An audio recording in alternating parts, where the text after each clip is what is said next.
Hello everyone, मी प्राची तुमच्या सगळ्यांचं खूप खूप स्वागत करत आहे आपल्या यूट्यूब चॅनलमध्ये। तर आज आर्यनच्या दिवसाची सुरुवात मस्त अशी हेल्दी ब्रेकफास्टने झाली आहे। तर आज मी त्याला दिले ॲवोकाडो आणि बनाना। तो 10 महिन्यांचा होता तेव्हापासून मी त्याला हे फूड देते आणि आत्तापर्यंत मी त्याला थंडीतच हे ॲवोकाडो दिलंय। कारण त्यानंतर मी जेव्हा कधी ॲवोकाडो ऑनलाईन ऑर्डर केलं, म्हणजे ऑनलाईनच ऑर्डर करते, तर जेव्हा कधी ते ऑर्डर केलं त्यावेळेस मग कधी ते खराब निघायचं।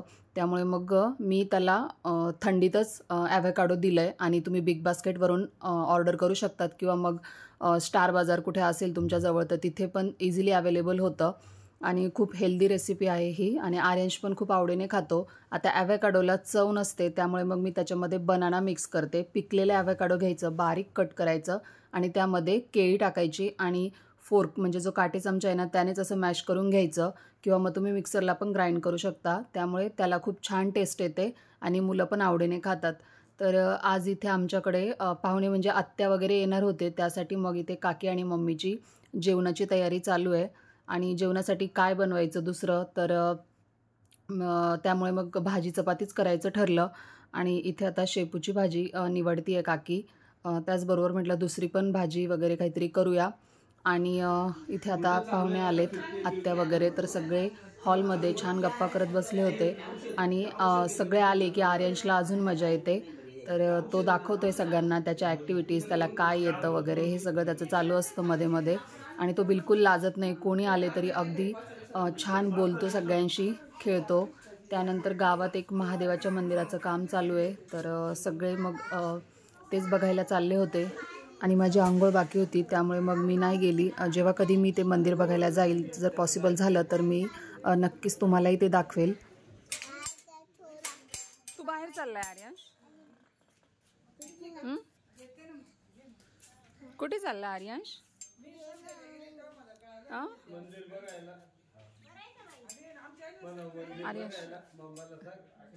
आर्यंश कुठे चालला?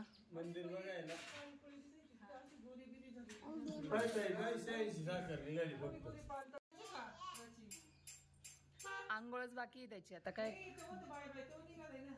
हाँ मग तो निघालाच आहे, उसको सब माफ है। असं कर।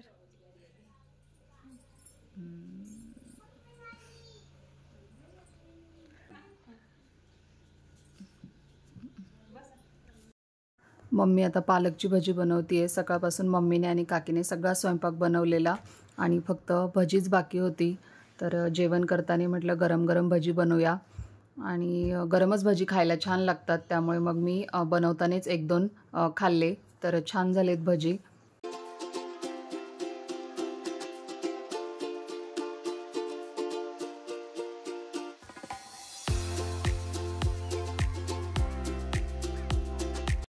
तर आता आम्ही इथे जेवायला बसलोय आणि जेवणामध्ये वांग्याची भाजी, शेपूची भाजी, चपाती, पालकची भजी, लसणाची चटणी आणि भात असा सिंपलच मेनू होता। आणि आर्यंश पण खूप छान जेवला। आम्ही जसं गावी आलोय तेव्हापासून आर्यंश खूप छान जेवतोय, म्हणजे भाजी चपाती अगदी सगळं आवडीने खातोय।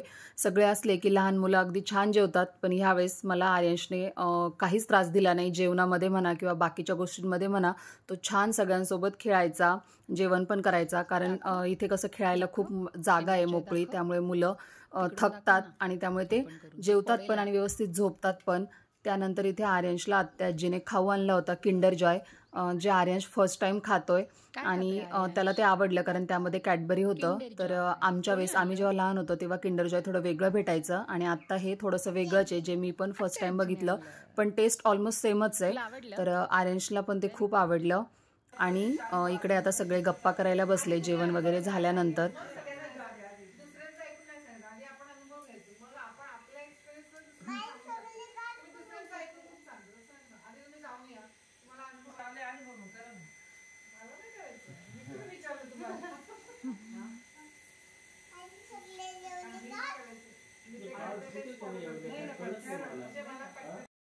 आणि आमचा नेहमीचा चर्चेचा विषय असतो वेट गेन वेट लॉस।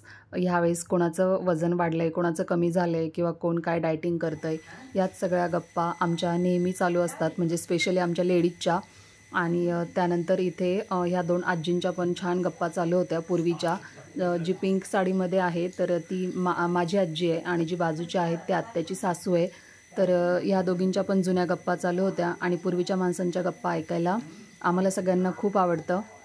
त्यांनी पूर्वी जे काही कष्ट केलेत किंवा त्यांचे जे काही जीवनातले चढ-उतार असतील, त्यांनी काय काय फेस केलं ह्या सगळ्या गोष्टी ऐकल्या ना की आपल्याला खूप त्या अविश्वसनीय वाटतात. म्हणजे आपण आत्ता इमॅजिन पण करू शकत नाही की त्यांनी खूप म्हणजे मेहनत स्ट्रगल केलेली आहे त्यांच्या लाईफमध्ये आणि तेच सगळं त्या दोघी सांगत होत्या. तसंच ज्या आत्याची सासू आहेत त्यांचं एज 93 आहे म्हणजे 93 आणि त्यांना आत्ता ज्या रिसेंटली ज्या काही गोष्टी आहेत त्या विसरायला होतात पण पूर्वीच्या म्हणजे 50 वर्षांपूर्वीच्या पण गोष्टी त्यांना खूप छान आठवतात. तर आत्ता त्यांच्या त्याच गप्पा चालू होत्या दोघींच्या आणि तेच आम्ही सगळे एन्जॉय करत बसलेलो.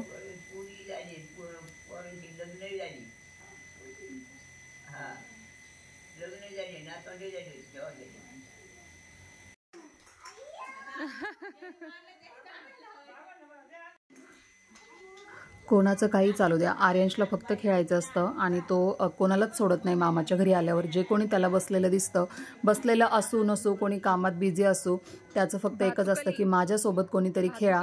आणि मग तो इथे सगळ्यांना कामाला लावतोय आणि त्याच्यासोबत खेळायला म्हणजे सगळ्यांनाच आवडत पण होतं. आणि खरंच मुलांना सुट्टीमध्ये गावाला घेऊन जायला पाहिजे, कारण शहरामध्ये कसं दिवसभर आपण फ्लॅटमध्ये बंद असतो, काय थोडा वेळ आपण एखादा तास गार्डनला जातो बस तेवढंच. पण गावी कसं मोकळी जागा असते, खूप माणसं असतात, त्यामुळे मुलं भरपूर गोष्टी पण शिकतात आणि स्वतःहून करायच्या. जे काही आजूबाजूच्यांचं बघतो म्हणजे खायची प्यायची पण सवय त्यांना लागते व्यवस्थित. आणि ह्यावेळेस जसं मी तुम्हाला सांगितलं की आर्यंश खरंच खूप छान राहिला. म्हणजे मला त्याचं कसलंच टेन्शन नव्हतं. खायचं प्यायचं झोपायचं सगळ्या गोष्टी अगदी एकदम म्हणजे छान झाल्या त्याच्या आणि त्यामुळे माझा पण खूप आराम झाला आणि मला असं वाटत होतं की अजून एखादा आठवडा थांबावं, कारण मला खरंच ह्याच वेळेस खूप रिलॅक्स वाटलं. कारण प्रत्येक वेळेस मग तो सारखा मम्मा मम्मा करणार हे सगळं चालू होतं. म्हणजे थोडा वेळ खेळणार पण त्याला लगेच आठवण होते.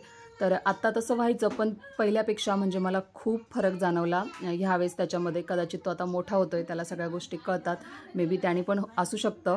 पण पहिल्यापेक्षा आर्यंश खूप बिंदास राहिला आणि त्यामुळे मग मला पण खूप छान वाटलं.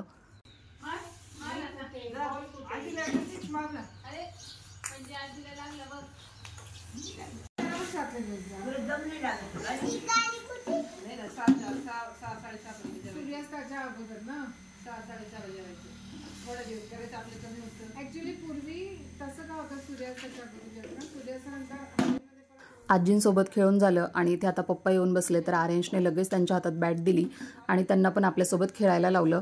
आपण किती थकलो तरी मुलं बिलकुल थकत नाही. म्हणजे त्याचा खेळ हा कंटिन्युअसली चालूच असतो. त्यानंतर आम्ही थोडासा आराम केला आणि आराम केल्यानंतर मग अगदी संध्याकाळी 6 वाजले होते आणि त्यांना पण रात्रीचं जायचं होतं. पण आमची पण शेती बघायची बाकी होती अजून, जी घरापासून थोडी लांब आहे. तिकडे आमचं बिलकुलच जाणं होत नाही. त्यामुळे मग सगळे आहेत तर म्हटलं चला छान टाईम स्पेंड होईल सगळ्यांचा आणि आर्यंशला पण जरा शेती बघायला भेटेल. त्यामुळे मग आम्ही इकडे आत्ता तिथेच जायला निघालोय आणि ती घरापासून एक 2-2.5 किलोमीटरवर असेल मे बी. त्यामुळे चालत यायला खूप लांब पडतं, म्हणून मग आम्ही कारमध्येच आलो. आणि आता हा जो आहे हा शेतातला देव आहे. पहिलं इथे आम्ही दर्शन घेतलं, त्यानंतर मग मी तुम्हाला पुढची शेती दाखवते. तर हा आहे आमचा शेतातला देव आणि पूर्वीचे लोक जे आहेत तर ते याला चारंग बाबा या नावाने ओळखतात. खरं तर आमच्या घराच्या जवळच फळबाग पण आहे, पण ह्यावेळेस मला आता म्हणजे अगदी घराच्या जवळच आहे, 1-2 मिनिटांवरच, आणि तीच मला आता तुम्हाला दाखवायला वेळ भेटणार आहे की नाही माहीत नाही. सो बघूया कसं जमतंय. पण नेक्स्ट टाईम जरी ह्यावेळेस नाही जमलं तरी मी नेक्स्ट टाईम तुम्हाला नक्कीच आमची फळबाग दाखवेल.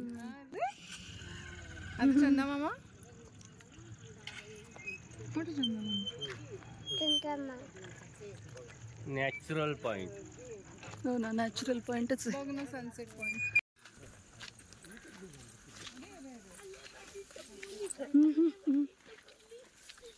रोडीमध्ये घेतलंय किचकेन चुटकेन हा ना. चला ट्रॅफिक जॅम. आम्ही पण इकडे मस्त बाजरी काढायला हे करायला. कोंबडीले राहायची. कोंबडी म्हणजे कोंबडीचे कोंडू. मी रावसाहेब भाऊन घेऊन अशी ती सकू आपण त्या डोंगरापासून पळते. तर आता हे आमचं भेंडीचं शेत आहे. पण तुम्हाला ओळखत असेल ना नानाची पोरं. हा सकाळचा आहे की संध्याकाळचा आहे कळत नाही ना. आणि ते खूप नॅचरल सनसेट व्ह्यू दिसत होता बघा. एकदम म्हणजे महाबळेश्वरला पण जायची गरज नाही, असं छान नॅचरल सनसेट पॉईंट वाटत होता. खूप छान आणि सगळेच कॅप्चर करत होते. संपत आली भोवती. काय पाय हे बघा किती छान वाटतंय.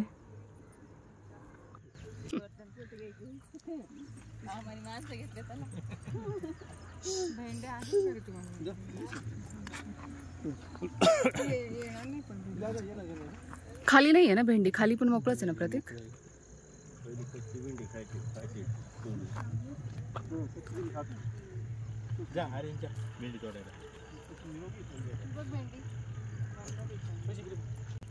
तर हे जे भेंडीचं शेत आहे आणि याच्या खाली पण एक शेत आहे, त्यात पण भेंडी आहे. आणि सगळ्यात वरती या भेंडीच्या शेताच्या वरती एक शेत आहे, ते मोकळं आहे. आणि एक लास्टचं पण शेत आहे, तर ते पण मोकळं आहे. तर टोटल असे 4 शेत आहेत. 1 2 3 4, एका खाली एक. तर मधल्या 2 याच्यामध्ये भेंडी लावली आहे. आणि आज सकाळीच भेंडी काढली होती, त्यामुळे इथे आता जास्त भेंडी बघायला मिळणार नाही. मामा गेले आता एवढं, आज मग मी नाही बघितलं. ऑपरेशन केलं होतं मग कामाने मध्ये झालं सगळं.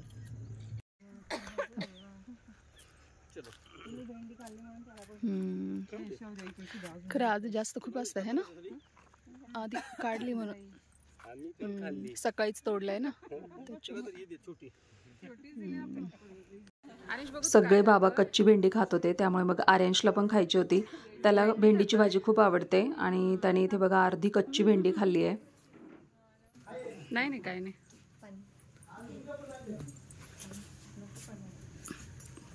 कशी खातो, खाऊन दाखव.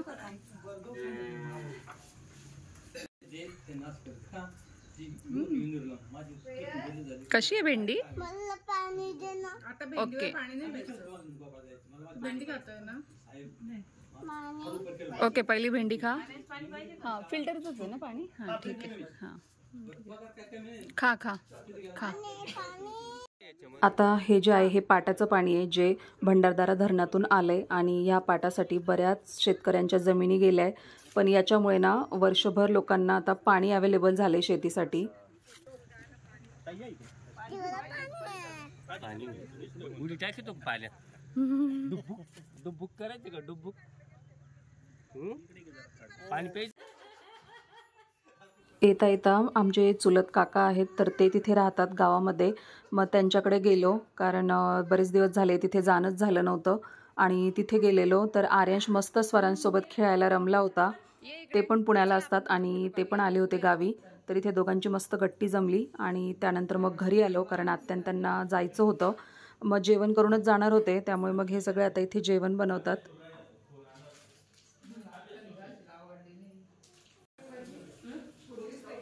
सगळ्या जेंट्सचं जेवण झालं होतं आणि आता मग आम्हीच जेवायला बसलोय. तर आत्ता पण सिम्पलच मेन्यू बनवला होता. भाजी, बटाट्याची भाजी, कोबीची भाजी, चपाती, शिरा आणि दाल राईस. तर असा सिम्पल मेन्यू होता. आणि आता आम्ही सगळे जेवतोय. जेवण वगैरे झाल्यानंतर आता इथे हे निघणार आहेत.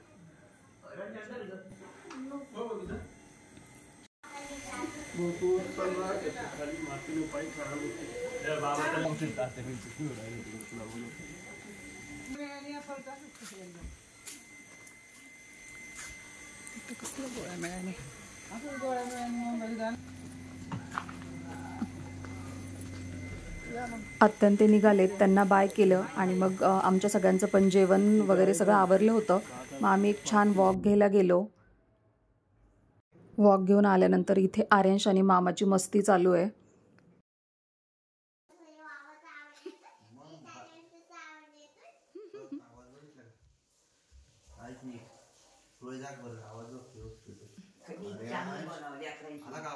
इथे मामा आल्यापासून सारखा आर्यांशच्या खोड्या करतो, त्यामुळे मग आर्यांशला खूप राग येतोय.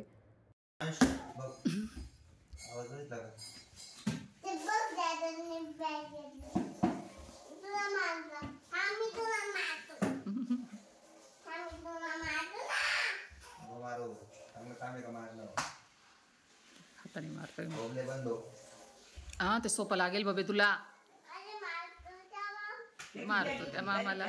मारतो त्या मामाला.